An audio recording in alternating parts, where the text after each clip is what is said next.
Welcome to the Houston Methodist DeBakey Heart and Vascular Center Grand Rounds. Before we introduce our speaker for today, there are some housekeeping items we need to cover. We are broadcasting live, so please use the microphones to ask questions. We are broadcasting to a worldwide audience on Vimeo and YouTube. The recording is live and always available for viewing later. Please like, comment, subscribe, and share our YouTube channel. For our viewers, if you'd like to submit questions, text DeBakey to 37607. Again, 37607, or you can write your questions on the chat for the live stream. We have an upcoming training activity, Pumps and Pipes, on December 8th. And now, without further ado, I would like to introduce our speaker. I first want to thank all the ACHD community of Houston that is here today for this conference, the Texas Children's and St. Luke's, and of course our Houston Methodist teams.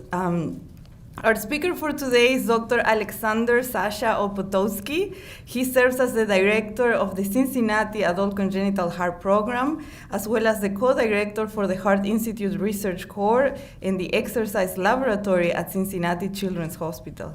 After medical school at Columbia's College of Physicians and Surgeons, he did his internal medicine residency at the Brigham and Women's Hospital, cardiovascular disease fellowship at the University of Pennsylvania, and he subsequently completed his adult congenital cardiology and pulmonary hypertension fellowship at the Boston Adult Congenital Heart Service at Boston Children's and the Brigham and Women's. He remained on staff there until moving to Cincinnati in 2020. I had the honor of working under his mentorship during those years. Dr. Opotowsky's research interests include the dynamic cardiovascular response to exercise, the Fontan circulation, pulmonary vascular disease, and the applications of circulating and urine biomarkers to congenital cardiology. Dr. Opotowsky is just a brilliant ACHD cardiologist and researcher, and all of us in the ACHD community are so grateful that he has chosen to dedicate all his talents to advancing the care of adults with congenital heart disease. Sasha, welcome. We're so happy to have you here today.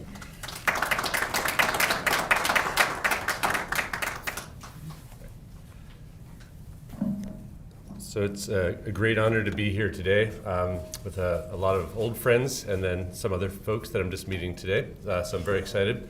It occurs to me that this topic might not off the top of your head, if you're a general cardiologist, strike you as something that you might intrinsically be interested in. I'll try to bring in some fun facts and things to pique your curiosity and maybe bring some wonder back. So I have no disclosures relative to this. It's not. There we go. No financial conflicts or disclosures. So I'm going to start off with a clinical case. And briefly, it's a patient, a 23-year-old man. This may have been when Dr. Duarte was in Boston with a Fontan circulation who presented feeling wired, jittery, and scared. And this was initially attributed to anxiety for a couple of months.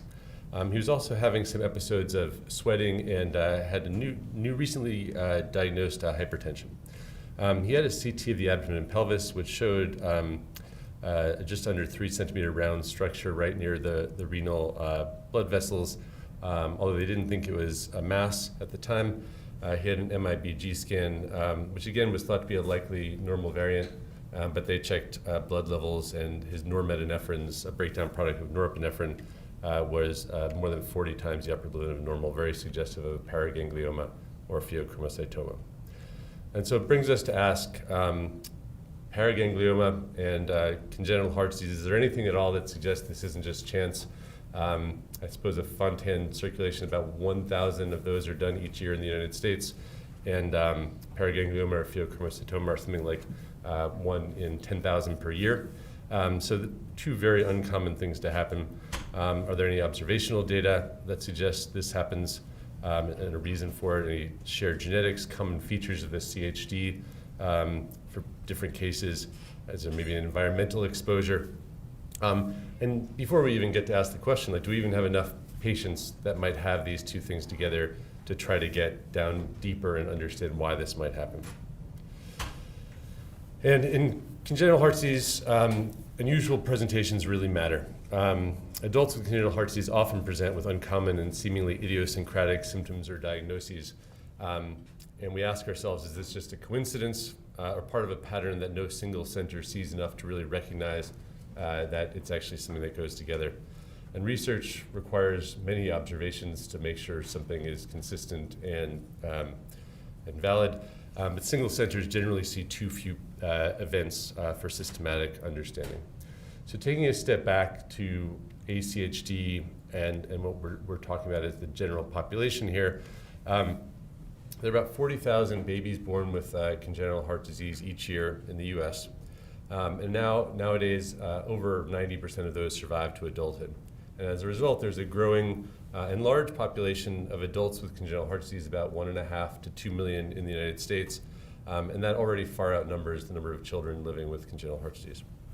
And ACHD care requires an appreciation for distinct anatomy and pathophysiology, specialized surveillance, chronic multi-system disease, and unexpected comorbidities and rare complications, both cardiac and non-cardiac. But CHD is not really a thing, right? We talked about ACHD, we talked about CHD, but while CHD isn't uncommon, it's pretty common, over 1 million people, 1 million adults, but it's not a single diagnosis. I don't know what that next bullet is. I'm sorry. Something got messed up here, excuse me. Our patient had a specific type of congenital heart disease, single ventricle heart disease with a Fontan circulation that tends to be associated with chronic venous hypertension and hypoxemia. Importantly, that physiology, Fontan circulation, can be associated with 5 or 6 different diagnoses that are very different in terms of their development and predisposing genetics, et cetera. And so while the physiology becomes shared once we've done operations on the patients, they don't start out similarly. So back to our patient, and this is where the general cardiologist among you can take some sips of your coffee. I'll go through this pretty quickly. He has tricuspid atresia and pulmonary stenosis. He had several palliative shunts to keep him well oxygenated. And eventually, at the age of 3, underwent something called lateral tunnel Fontan. On the next slide, I'll show you a picture of that. And they attempted to close that fenestration, which is a hole in the Fontan pathway. We'll talk about that in a moment, at age 6, and that was poorly tolerated, which is a translation for he had a cardiac arrest. And so that remained open until it was closed at the age of 17. So here's a picture of a lateral tunnel Fontan. And yeah, what you can see here is the superior vena cava is anastomosed to the pulmonary artery. The inferior vena cava, in this case being a lateral tunnel, is tunneled through the right atrium up to the pulmonary artery. So essentially you have blood going to the lungs without any pumping chamber in between, and that's why the venous pressure has to be higher, because it has to be higher than the pulmonary venous pressure, or else blood wouldn't flow in the right direction. This fenestration here is a hole that just allows blood to flow, and it flows from right to left, unlike a normal ASD, which would usually flow left to right. In this case, the systemic venous pressure is going to be higher than the atrial pressure, and so you'll have right to left shunting. And the reason this is put in is that otherwise that big increase in venous pressure that the patients have often is associated with a lot of edema, and they can be stuck in the hospital for weeks or months with anasarca. This does cause them to be more hypoxemic since you have that right to left shunt, however. So he was started on an alpha blocker. He had a good symptomatic response. His left adrenal and another mass were resected. The adrenal was normal, and there was a 3-centimeter paraganglioma, and he had germline genetic testing, which was negative. Just to back up to the Fontan circulation, because I think this really highlights, this is true for most patients with congenital heart disease, but more so for patients with the Fontan circulation and also those with hypoxemia related to Eisenmenger syndrome. It really becomes very much a multi-system disease, and a lot of the things that are affected have nothing to do with the heart directly. I like this slide because there are things in the bottom here that I think as a cardiologist, a general cardiologist, you wouldn't be thinking about bone mineral density or reproductive and fertility issues related to their heart disease. But because this is lifelong, they can be affected in many, many different ways. So what are we learning from pooling our experience in this case, which I think was really illustrative, and hopefully we'll have more situations like this, because it really, by pooling our knowledge and our experiences with patients, we've really gotten to the bottom of why this association is happening. So a quick refresher, paragangliomas and pheochromocytomas are definitely more common on the boards than they are in reality. They're essentially the same thing in different places. The paraganglioma is in the autonomic paraganglia, and the pheochromocytoma is in the adrenals, but it's essentially cellularly the same thing. Both can secrete catecholamines, and the incidence, actually I said 1 in 10,000, less than 1 in 100,000 per year. And classically, hypertension, headache, and diaphoresis, but there really is a fourth, and that is psychiatric symptoms, so anxiety and panic attacks as well. I first thought a bit about this. I had a patient or two in Philadelphia when I was a fellow, and then in Boston as well. And then I randomly saw this article, somatic hypoxia-inducible factor 2 alpha gain of function mutations in paraganglioma and polycythemia, which sounded a little bit too much like our patients, right? The hypoxia word. And the polycythemia, the erythrocytosis they have.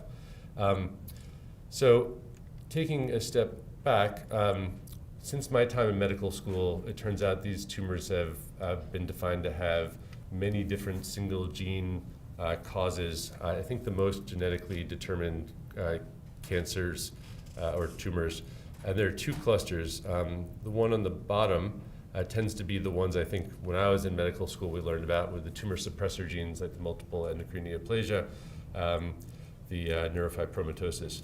But there's another set, and those are the ones in green here, that are associated, are in the hypoxia pathway. So hypoxia-inducible factors, von Hippel-Lindau. And the theory is that, this isn't going here. There we go. These mutations, they're mutations that activate hypoxia-inducible factor directly or indirectly, which causes proliferation, angiogenesis, and other things that make something more prone to be a tumor. And so there's this pseudo-hypoxia theory of paragangliomas or pheochromocytomas. That is, the cell thinks, or the tumor thinks that it's hypoxic when it's not. And it turns out there is some association with people living at altitude and developing hyperplastic growths of their carotid bodies, not necessarily paragangliomas or pheochromocytomas. And looking back, there has been a little bit of data on this association, but by far the largest series was from 1964 at Johns Hopkins. They looked at their 20-some-odd thousand autopsies, and they found 5 of patients with hypoxemia or cyanosis, cyanotic congenital heart disease, and pheochromocytoma or paraganglioma. So I won't reiterate the background of why we're thinking there might be an association with hypoxemia, but we went forward with an aim to establish a network to characterize these cases in congenital heart disease, look at a population-based cohort of whether there's an association, and then see if we could define disease-causing mutations. So this International PHO-CHD consortium really means calling friends or emailing friends and seeing if anyone had seen patients like this. And there were 20 cases that were contributed from, I think, about a dozen centers. And they looked back 10 years. And in those cases, there were 20 cases, 18 of the 20 had cyanotic congenital heart disease. So the other 2 actually both had coarctation.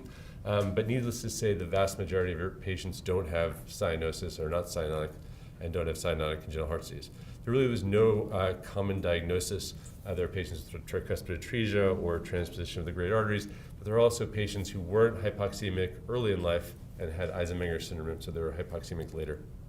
I won't get into the details here, but the presenting symptoms are important just because a reasonable number of them, they had delayed management because they were complaining of anxiety And I don't think they were dismissed, but that wasn't considered as a possible cardiovascular cause. Others, in fact, the real reason I became more focused on this, I had a patient who was a wonderful guy, and he died while his wife was on the phone with me. He was having a seizure, which was actually ventricular tachycardia. But he had come in a few weeks before, a 52-year-old man with a Fontan circulation. He'd come in 2 weeks before with a little bit of ascites and belly pain and was noted to have some lymphadenopathy. But it turns out the 2 lymph nodes that they had noted were actually paragangliomas that we just had no thought that was going on.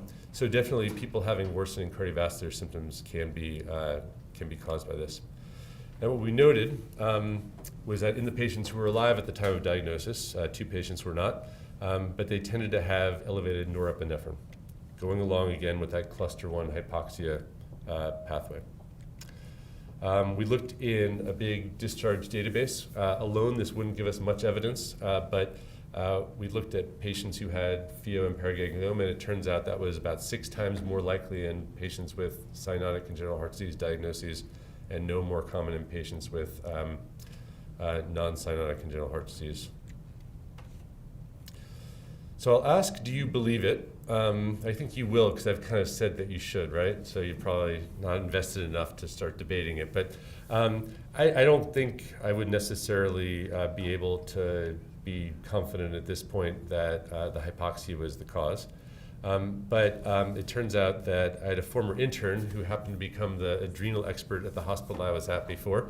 By the way, when he was my intern, it was the easiest time of my life. I didn't have to do anything. He was amazing. But he was in with some geneticists who were focused on pheo and paraganglioma. And from several centers, we found 5 patients who had cyanotic congenital heart disease, 2 with pheo, 2 with paraganglioma, and 1 had 1 of each. All had clinical deterioration, all had elevated norepinephrine. And it turns out 4 of the 5 of them had a somatic mutation, meaning just in the tumor, not in the germline, in EPAS1. You say, well, what's that? Oh, it turns out that's what codes for hypoxia-inducible factor 2 alpha. And it turns out they're also in the same little section, and it stabilizes that protein and activates those downstream target genes. Still, it's not totally convincing.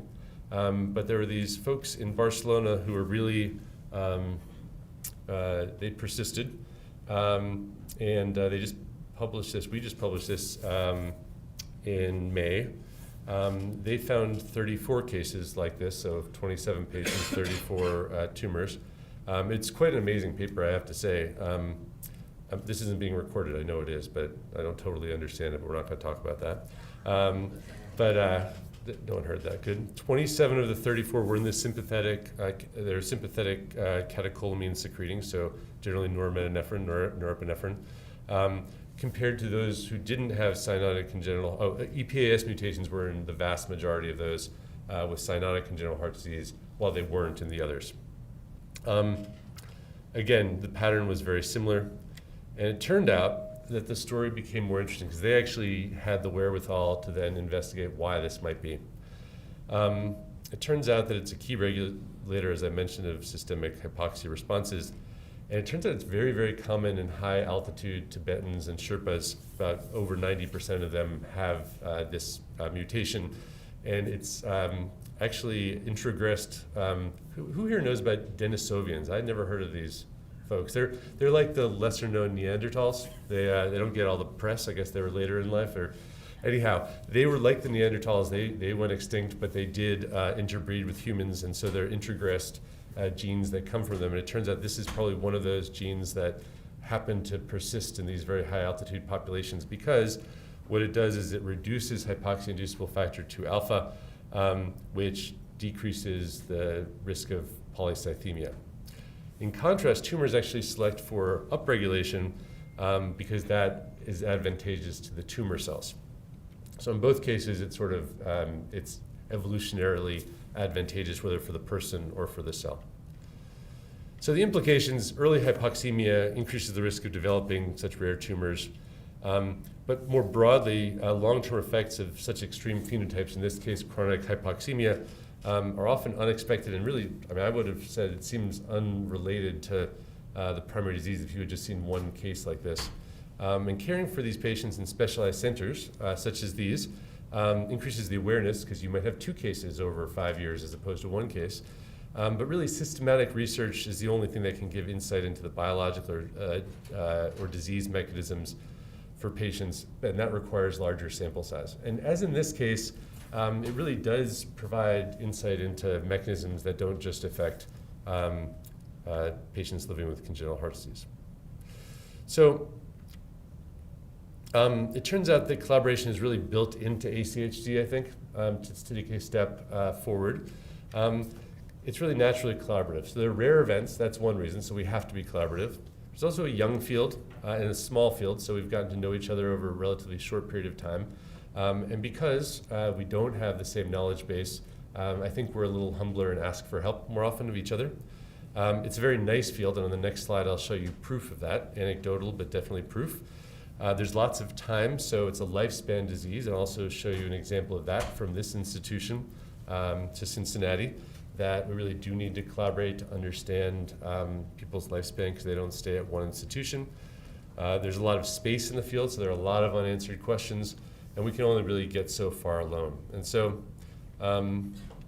here's proof that the field is nice. I don't know if you guys know this, but in Boston she is referred to as Santa Valeria. Do you guys call her that here or no? You will now? Okay, good. Santa Valeria, okay. So lots of time, lifespan disease. So this actually, a patient of mine, this is the clinic nurse who's holding you guys recognize that? Comes from here. Dr. DeBakey gave it to her when he repaired her coarctation in the 1950s. And it's very stretchy 60 years later or whatever. It's quite impressive.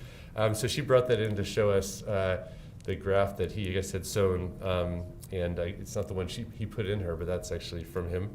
And I looked back at that report from 1960, and it turns out that they initially hadn't been putting these Dacron tube grafts in kids because they didn't know what was happening long term.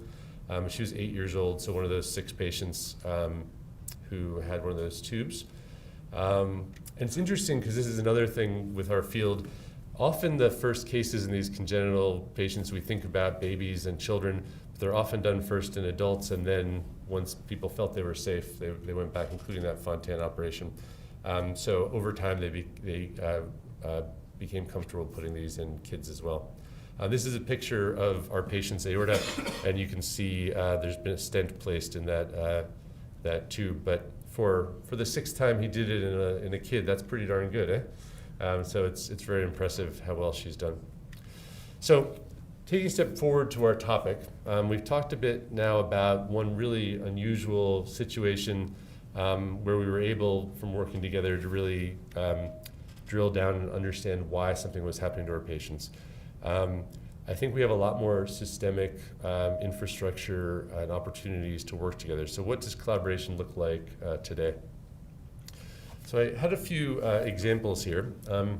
I think I may go over, so it's not the worst thing in the world. I had slides in for the second one of these bullet points, but I looked just before I came to give the talk, and that had disappeared. So I will talk about that briefly right after I go through this list. ARC is a professional network, the Alliance for Adult Research in Congenital Cardiology, and we'll talk about that in some detail. The Congenital Heart Initiative is a direct-to-patient initiative, and also a PCORI, an electronic health record extraction initiative where patient-reported outcome metrics are administered to patients. So really not going through the providers as much, but going through the patients to work together. The indicator registry, I think, is a great example of a test-specific or test-based, test-conditional research registry. So it is in patients with tetralogy of flow who have a cardiac MRI, so you need a cardiac MRI to be enrolled, and it's focused on identifying risk factors for outcomes on MRI for tetralogy of flow. Approach IS and Approach IS2 is a really neat project because it was sort of a low intensity patient-reported outcomes metric study that was done worldwide. So in Cyprus, in South Africa, in Australia, New Zealand, Canada, US. So really the goal was to make it so that patients from around the world could contribute. And there's been a lot of work that's come out of that, comparing different places. Some places are very happy despite not doing that well. We want to be in those places. That's not the United States, by the way. And then the last two will go into some detail. So that Approach-IS is a really neat structure. SV1 is the Single Ventricle Outcomes Network, which I'm more involved in, and it's physiology conditional, so based on having single ventricle heart disease, not necessarily a single diagnosis, but any type of single ventricle heart disease, and it's a lifespan learning network, and we'll talk about what that means. And then ACHD Conduit is sort of a broad-based data sharing platform that, again, sort of along the lines of Indicator is less of a footprint and less intensity for those involved. So the Alliance for Adult Research in Congenital Heart Disease, that's, I suppose, the logo, and it's a painting by one of the clinicians. For those of you who are interventionists, do you know Jamil Abulhosn? He is a very cool guy, but the coolest thing about him, I hope this isn't being recorded, I hope it's just being live streamed. But okay, well, he has a World of Warcraft character, the royal physician that someone made for him. So it's pretty cool. But this really is a group of people that were brought together by the first generation of ACHD docs in the mid 2000s. It was about 10, 12 people at the time, where they wanted to create sort of connections between investigators. And being young and having time at the time, it has been very productive. It's not been funded. It hasn't been, there's no infrastructure involved. It really is just a professional networking organization. It's expanded quite a bit and become a bit more professionalized, but it's still structured in a very similar way, more as a professional organization. And here, for not having funding is kind of amazing. If I can make sure I get this to move. I don't know this is all the papers that have come out of ARC, but here I think it is most of them. The manuscripts that have emerged from that, getting to know each other, and just really getting to know each other and trust each other and understand processes to work with each other.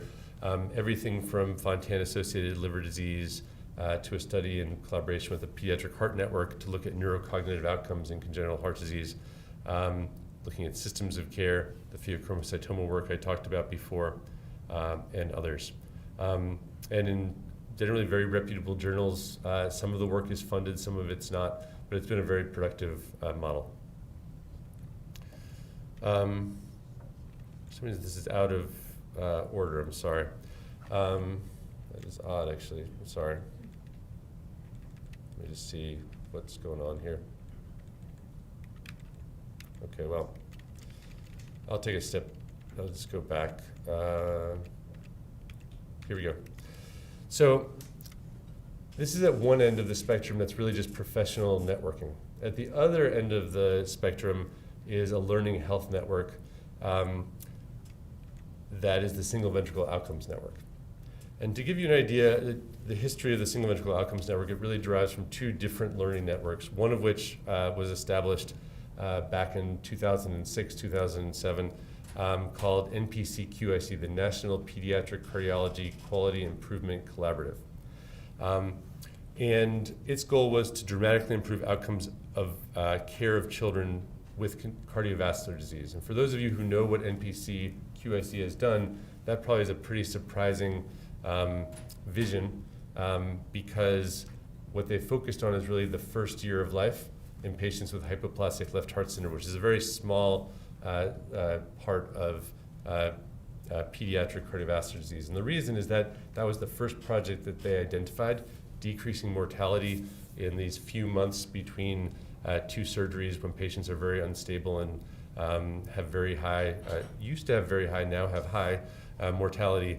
And they've really just stayed hyper-focused on that and that same group of people over that first year of life. So that's why it has that name that's much broader than what it does. And the second is the Fontan Outcomes Network, which emerged in large part out of NPC QIC, but also others who were interested in the Fontan circulation. That this goal was to improve outcomes and quality of life for all individuals with single ventricle heart disease in the Fontan circulation. Importantly, its mission included dramatically improving physical health and functioning, as well as neurodevelopment, and also emotional health and resilience. And the reason those were included explicitly is that was what patients and providers both responded that they thought was very important, that those other aspects of the patient's care had equal billing to physical health and functioning. I think a similar thing could probably be said about heart failure, coronary disease, and arrhythmia. It may be less appreciated, although I think it's become more appreciated over time, possibly because it's not a lifelong disease, and maybe because parents aren't as involved. But I think that it's very much appreciated in these days in congenital heart disease. So the Single Ventricle Outcomes Network really merges those two missions and focuses on all individuals with single ventricle heart disease across the lifespan. And in terms of what we see here, it's very similar to what we saw before, except just in terms of guiding principles, I just want to mention that centering the patient and the family in all we do. And that is an exceptionally important part of the principle of this learning health network, where there's this culture of collaboration and co-production where patients and parents are involved in every stage of the process. So there's no patient and parent advisory committee because they're in each of the committees when we meet. So Stephen, he went to clinic, or there he is. He's going to go to clinic in a minute. It'd be very embarrassing now that I've called you out, because he's going to clinic. We're in a research work group in the Fontan Outcomes Network now, in the Single Ventricle Outcomes Network, and there are patient and parents involved in that, and it's really quite helpful to have them involved at every stage. There's integrated data sharing and technology, and there's support for both QI and research. And what really differentiates it from a research database is really impressive infrastructure for QI with QI specialists and projects. So learning networks can vary quite a bit in how they're structured in terms of the amount of patient and parent involvement. I think this is one place where pediatric cardiology has done a lot more than adult cardiology or adult congenital heart disease. There are several learning health networks in pediatric cardiology, NPC QIC being one of the first and most effective to date. But it involves multi-site collaboration that focuses on QI, research, patient and family engagement, and community building, understanding variation in clinical care, and determining best practices to address unnecessary variation. It's particularly useful for rare medical problems and medical problems where patients are involved over a long period of time. And it generally includes a patient registry so that to both support QI and research. So NPC QIC, when it started, was really almost entirely focused on QI, with research being a secondary consideration, and over time that's evolved, while FON and SV1 were more evenly prioritized. But the upshot is that lots of small experiences at different centers adds up to big experience over time. But the key ingredients are the same, whether it be single or multi-center research, data, and the team, right? And one of the key tenets of the learning health model, learning health network model, is that all teach and all learn, and that really pervades things. And there are several advantages of this structure as opposed to a data registry or ad hoc projects, and that is you create this community of people who understand what's going on, and it really helps spread knowledge and skill. It helps to pool resources to overcome barriers. So in terms of the first, if you do have a new intervention, for example, NPC QIC, there was observational data showing that having babies on digoxin in that interstage period lowered mortality. And at first I was pretty skeptical, being an adult cardiologist. It's being recorded, okay. I was skeptical, it's true, but not too skeptical. But there was some validation, and it actually seems to be quite clear that there is an association between being on digoxin, and the field has quickly moved to having patients on digoxin because there was clear communication of this throughout the community. In terms of pooling resources, we all have different expertise and interests, and some of us even have, say, a statistician or colleague who can help with things, and that's been very helpful. It empowers patients and families to be involved over a long period of time, and that's helpful not only because it's a good in and of itself, and it allows them then to communicate with us. It also helps to lobby stakeholders that might not understand what's so important about this relatively small population. When a patient or a parent comes to an administrator in good faith and explains things, and it makes a big difference. And so having patient and parent partners is critical. Then building social pressure to engage clinicians. I translate this into peer pressure, and I looked it up to make sure it's true. There is such a thing as positive peer pressure, and so this is really positive peer pressure that there's enough transparency that people see when what they're doing is not successful, and then others will help to guide them. So patient and family engagement. So with the Fontaine Outcomes Network, before we collected any data, when we were still in those early stages, when there wasn't much there, we were still exceptionally impactful because of this thing called a single ventricle patient day, where patients get together. So there's a learning session once a year in person. Patients get together. It's 13 and up because some risque topics like childbearing might be discussed, or family issues, drug use and whatnot. So it tends to be more adult, but they get to speak with people. They may never have met someone who has a diagnosis like they have, and this can be really transformational.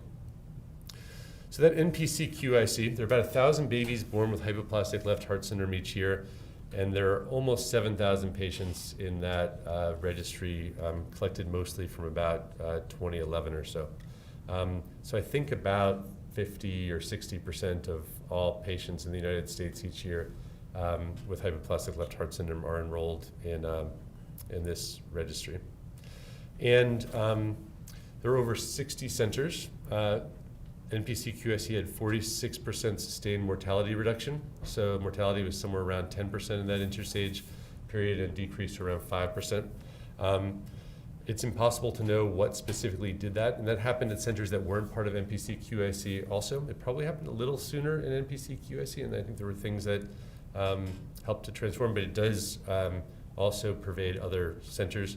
There are 80 or more now research publications. There's several toolkits that allow centers to then apply best practices. There are 45 research explained summaries, so when research comes out, this explains it to patients and parents in language that's appropriate for them. And there are a whole bunch of resources that are available to patients and parents, which I'll show you a couple for older patients that are more relevant to adults, but things like tube feeding in children, like what to expect, and how to navigate these very complex issues. Historically, centers would probably either create them themselves, but I can't imagine that most centers are going to create 15 such resources for patients and parents. So it both is, I think, probably a better way to do it, but it's also easier for the centers involved. So things have changed a ton. So in 2006, there was minimal home monitoring in this interstage period. The mortality was even higher than what I had said. Growth failure was common. There was lack of community even within individual centers. People were really alone. There was a lot of variation from site to site, but really provider to provider. And there was no transparent data sharing probably outside of the perioperative period. But even in 2006, I bet you that wasn't even happening. Born in 2022, home monitoring is the standard. Interstage mortality is much less. Growth failure is much less common. And there's really a standardized approach to a lot of things and ongoing learning. So here's a patient with hypoplastic left heart syndrome who's very involved in the network as well. I don't know which cardiologists are having chest pain seeing her jump out of a plane. I will say I did some research on this, whether that's safe. It turns out it's probably safe, although one really peculiar thing, and really you can look this up, it's true. In the United Kingdom, for whatever reason, they do this fundraising for aortic dissection is jumping out of a plane. It seems unlikely to be a good idea, but this patient is really quite inspirational, a wonderful person, and really has overcome a lot and really reminds us, along with a lot of other patients, why it's so important to focus not just on the specific medical problems in front of us, but the overall picture. You'll be glad to know she just did this and asked later, so everything's okay. And this is her with her baby. She had a baby two years ago, I think, and she's doing well. So the Fontaine Outcomes Network, here's some pictures from our dashboard. I really started enrolling, I would say, in 2023. 2 centers started in 2022. In blue is the number of patients enrolled, and in red is the number of patients enrolled who have their data complete and submitted. So there are 2,200 patients or more in this network. All centers but one are in the US. The one center is Edmonton, that was in the Fontaine Outcomes Network. And to give you some context, there are probably something like 20,000 or just over 20,000 patients with a Fontaine circulation in the US. So over 2 years to enroll 10% of the patients is, I think, kind of incredible. About half the patients at enrollment, a little bit less than half, were adult, but it's been a year or two now, so even more are adult. There aren't many older adults, but that's growing. The largest single subpopulation is hypoplastic left heart syndrome. That's less common in adults because those surgeries really were only being done in the mid-'80s and in a lot of places in the late 80s and 90s. So there aren't patients over the age of in their mid-30s with that diagnosis. And then most of the patients had an extracardiac Fontaine. These are just different Fontaine types here with a substantial number of lateral tunnel Fontaines. I was personally surprised, being of the generation I was trained, that there are so few atriopulmonary Fontaine around. So here's the evolution. I won't get into these details, but I'll say here's a map of the centers that have committed to the Single Ventricle Outcomes Network. And I will say that again, I guess I'm surprised a lot, but I was surprised so many centers agreed to participate because this came out just as the whole NIH indirect funding hubbub was occurring, and so centers were feeling quite, I imagine it happened here too, centers were feeling quite sensitive and anxious about their bottom line. It does cost money to participate. So I was quite impressed by this. There's 64 centers. There were a number of ongoing quality improvement projects. The two I'll just mention here are the two that are applicable to adults, and those are physical activity and exercise and liver health. As you might guess from what I've said before, these priorities came from talking to patients and parents, and it turns out that providers had exactly the same priorities. And the idea is these are things that we could start to help with before having data. We know that a lot of patients don't exercise, and it's the one thing that we're pretty confident is critically important for them. And liver health, there are things we can do before we have data. So here's an example of an educational material for liver health. That's education for patients. It talks about things that are good for your liver and bad for your liver. So avoiding alcohol would be good for your liver. And also it explains to patients why they get certain testing, because they get a lot of testing. They get liver ultrasounds or MRIs, they get special blood tests like for alpha-fetoprotein to screen for liver cancer. And so this gives them a sense of why their doctor is putting them through the ringer once or twice a year when they're feeling like a healthy 24-year-old or 18-year-old. And for physical activity and exercise, this is a little bit further along. That this has 36 centers that are calling into monthly calls. They're trialing an assessment with a very brief promise physical activity questionnaire, and trying to understand whether they can impact the number of patients who are getting appropriately tested with exercise testing and are actually engaging in exercise over time. This is an interesting project in that it was challenging to come up with guidance that wasn't very age specific. So of course it's different for a 9-year-old how to counsel them on exercise and to counsel doctors on how to help them with that than a 30-year-old who might have anxiety about how they feel with exercise. There's more in that, say, 9-year-old interacting with the physical education teacher and whatnot. And so you start to realize that there are a lot of blind spots that we have, and that, frankly, we wouldn't have the time or the capacity or expertise to address, that talking to patients and parents really identifies some of these gaps and things that could be helpful, like giving education that will educate a physical education teacher. This also creates a lot of data for research. So the data forms are extensive. So the cost of joining the network isn't nothing, but the amount of work it takes to actually enroll patients and collect data is actually a much greater commitment. These are just some screenshots from our dashboard, but it gives you a sense here. This upper dashboard is just arrhythmia complications. And I didn't give a sample size here. These are each column is a different center, and this is the total. You can see that half of patients have an arrhythmia complication by the time, by adulthood. And here's just a panel of exercise testing of peak VO2 in milliliters per kilogram by age group, and other metrics.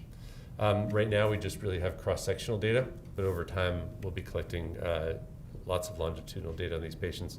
So there'll be a lot of opportunity for not only cross-sectional research or longitudinal cohort studies, but also nested clinical trials or case control studies where centers could collect more data, because patients consent at enrollment to allow the network to identify them if there's an opportunity for enrollment. So we would have, instead of trying to have each center recreate a process looking in their medical record or however they would do it to screen patients for a trial, we would be able to do that using the data that are already in SV1. And they've also consented to, say, wearable trials if people are interested in doing that in the future. So last but not least, shared platforms for ACHD data. I'm sad to see Tony isn't here, because this is one where I was making fun of him. So these are Maslow's needs, right, from physiologic needs like food to self-actualization. So self-actualization is great, but it takes a lot of work, right? And Tony's put in the work. That's pretty clear. He's put in the work. But what about something simple to address our basic needs? So what are the things that, as a field, have been real thorns in our side? And I think this is probably true for adult cardiology as well. Harmonizing data collection at different centers, a platform to share data to avoid recreating data sets for each project. So we collect, say, height for each project, and if we collected that once, that would be terrific. The ability to plan for research projects. So if I talked to Chris and Valeria and said, hey, we want to do a project on tetralogy of flow in pregnancy, I said, how many patients you got? This sort of, could we have a database where we could at least get a sense of what sample sizes are available? Then streamlining the regulatory approach to low-risk multi-center research. So I think things have gotten a lot better in the last 10 years, but there is still an activation energy for 10 centers to get together to get DUAs signed and the IRBs through, whether you're relying on one or not. And that prevents research. So is there any way to get over these hurdles? And so we've created a platform that's based on REDCap. Currently there are 3 sites, Vanderbilt, Boston Children's, and Cincinnati Children's. This comes out of an NIH-funded R01 grant on natural language processing, and as part of that, we also created this data set. So it's based on REDCap. It's free, it's modular, so they're each of the forms a center could choose not to fill out a certain form. If they don't have the bandwidth, they could just fill out a little bit of data. They can enter PHI in the database. It's a shared database, but the other centers can't see anything. And there's somebody who's a data manager who can see everything, but can then export without any of the PHI. So a center could use this as their ACHD database for their own purposes and download it as they wish without recreating things. And the nice thing about that is they don't have to then link once they've identified the patients for a certain study. We have developed automated data entry at these 3 centers. It does take some activation energy, again, for each center to figure it out for their own center. You'll see in a second what we've been able to do. And again, it's just collaboration but no coercion. The DUA allows future de-identified data sharing, and each center has a representation on the oversight board and can choose to opt out of individual projects if, for example, they're doing something that's in the same field. So those 3 centers have captured data on almost 23,000 adults and extracted some structured EHR data. In parallel, there's been manual data extraction at over 2,000, and you see the breakdown of CHD diagnoses there. These are available testing data. I didn't really believe that there were 132,883 echoes. It turns out that's true because some centers have echo databases that go back quite a bit. There are fewer catheterizations. They're less structured for reasons I don't totally understand, but it seems pretty consistent. Quite a few MRIs, CPETs, and EKGs as well. And last but not least, I wanted to give an example of how this work could be used. And so this is just unclean data that I put in our little dashboard. This is plotting oxygen saturation versus hemoglobin for the 2,800 patients who have both variable. I didn't look with this what timing there was, so they could be 5 years apart. Probably not many are like that, but it's possible. But what you can see here is, as you expect, when someone is cyanotic, they make more hemoglobin, which is why Sherpas and Tibetans have retained that mutation, because you don't want your hemoglobin to be too high, because that can cause problems. But you want it to be a little bit higher, because that allows you to carry more oxygen. And so as you'd expect, there is an increase in hemoglobin concentration with lower saturation. And also, as expected, males and females have different average hemoglobins, but the slope of that relationship is about the same. For comparison, a study by Craig Broberg and colleagues, it's a great study, enrolled only 65 patients with CHD. They did it prospectively, and only 21 of them had optimal status, like they made sure they weren't iron deficient, the reticulocyte count was normal, et cetera. Only 21 were optimal status, and so they derived an equation. Our best fit line is right here, and theirs is there, so clearly very different from those 21. But if you look, so we didn't look at other lab tests, they actually, if you look at people who were optimal versus all patients who weren't optimal, had a much lower slope, in fact, a little bit lower than ours. So probably what we're doing here is combining that optimal and suboptimal and getting this result.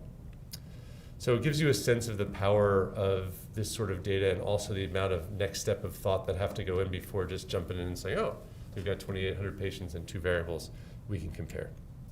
So 3 things to remember out of a talk that may, for some of you, not be something that touches your day-to-day, but hopefully it was fun and maybe got your mind thinking.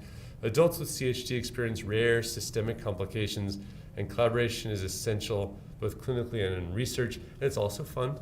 Multicenter networks such as ARC have already transformed our knowledge of these patients and how to care for them. In the next decade will be defined by integrated data, patient partnerships, and harmonized research. Thanks a lot. Thank you, Sasha, for coming and for this masterful presentation. I think we all learned a lot. I'm going to open for audience questions. Kimberly has the microphone if everybody wants to ask. Okay, I'm going to start with what everybody thinks. So we have an audience watching from Latin America and overseas. So I wanted you to share, Sasha, how can they join the Fontan Outcome network? What are the steps? What are the resources they need locally? Just can you walk us through the process? Bueno, that's terrific. It's working? Yeah. So, terrific. There we go. We don't have to share everything. That's a really great question. We do have 2 international sites in the Single Ventricle Outcomes Network. We haven't really explored it in the other network. There are specific issues in terms of sharing data across borders that we could deal with. One of the things I didn't mention about the Single Ventricle Outcomes Network is that it's a single IRB where other centers rely on the IRB, which also makes things more efficient. But that can't be done from other countries, which is okay. The big obstacle in less wealthy countries is and countries with different systems, even if they have financial resources, is that in the United States, we tend to have departments with very strong chiefs that have a lot of control over financial issues, while in a lot of other countries, the doctors get paid directly, say, from the government, and the chief of cardiology is just someone they like a lot and sort of does it because it's a good thing to do. And it's more about persuasion, doesn't have the same amount of funding at their fingertips. There is a discount for other countries. We have not yet thought about low and middle income countries. Not that we haven't thought about it, but we haven't figured out a good solution. But we would clearly have to figure out how to best balance that. In terms of resources for data collection, I think here, that's probably an easier solution in low and middle income countries because it involves people power and time to collect data from the medical record. We would love to have more international collaboration and be open to flexible models to make that happen. So all of Argentina, por favor. Sasha, great talk. Always good to hear you and see you give a good talk. I have a question. You know, one thing you mentioned is the struggle of, especially today and probably getting worse, funding. You know, a lot of the networks you talk about have a lot of data entry, and then it's all kind of self-driven.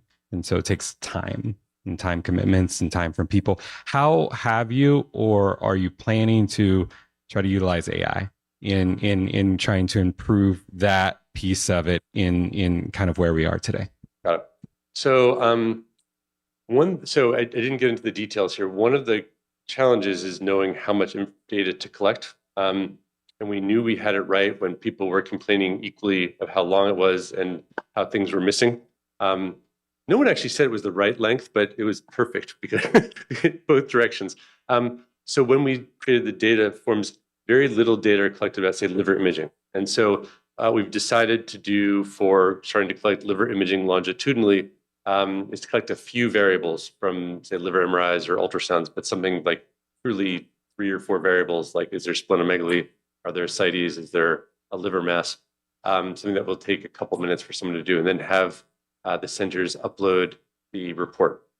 And then our first project along those lines is to try to extract a structured JSON schema of variables from those using a large language model, which seems like a very tractable issue, using those and not trying to get through the whole medical record and 400 variables. And so over time, and each center is going to be different, we'll have to make sure it's valid. The data use agreement, again, is important here because centers are allowed to share PHI with the coordinating center. Needless to say, we can't put that information on the cloud unless we have PHI or HIPAA compliant framework, but we can use a local large language model. And so we've been working on that, and probably in the next month or two, I'll have an answer for you that's even clearer. Well, great. I think it's 9 o'clock. We're out of time. Thank you, Sasha, for coming to Houston, and thank you for all your work and for transforming knowledge for ACHD patients.